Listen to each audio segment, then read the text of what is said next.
Greetings, my name is Randy Russell, and it is my privilege and honor to serve as the President and CEO of the Foundation for a Healthy St. Petersburg.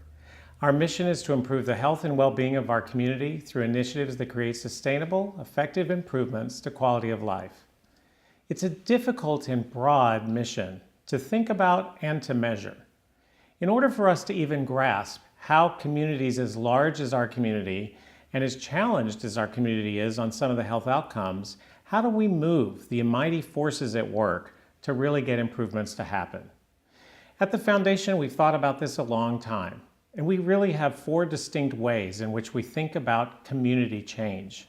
And that really is the centerpiece of what our Foundation is about: community improvement, requiring community change.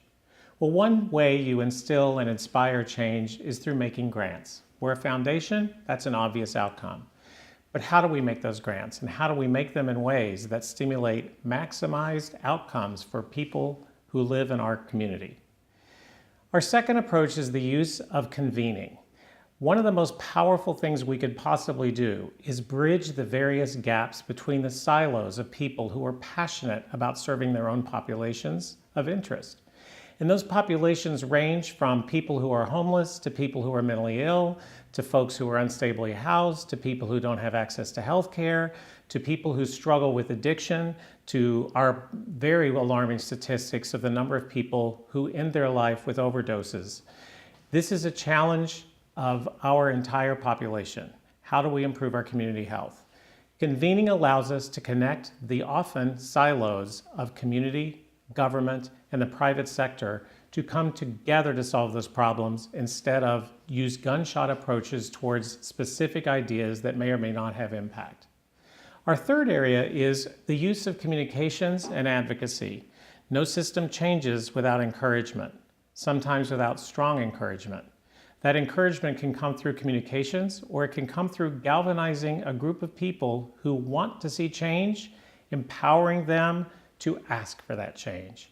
And we think communications and advocacy can truly have that outcome.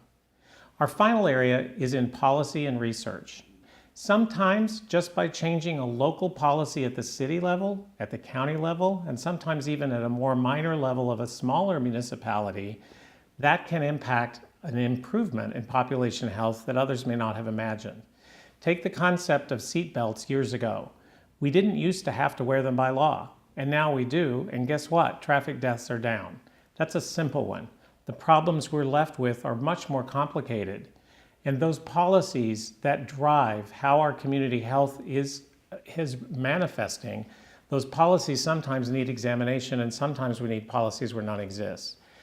All of that requires research to understand, and research to have everyone in our community agree sometimes on what is the real problem.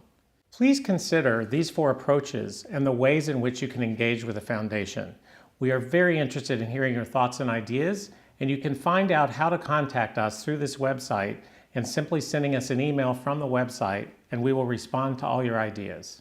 I would also point you to the values of the Foundation, which can be found under the section What Do We Do? And look for values. And in that section, you can see our very decided and specific, and I would say very intentional values that we've established to engage with our community. The Foundation has a very specific way in which we want to connect with our community. We have what we call the 4 E's. We want to engage with our community. We want to empower the residents who live in this community. We want to enhance the systems within which we work, and we want everyone to feel enriched by the process.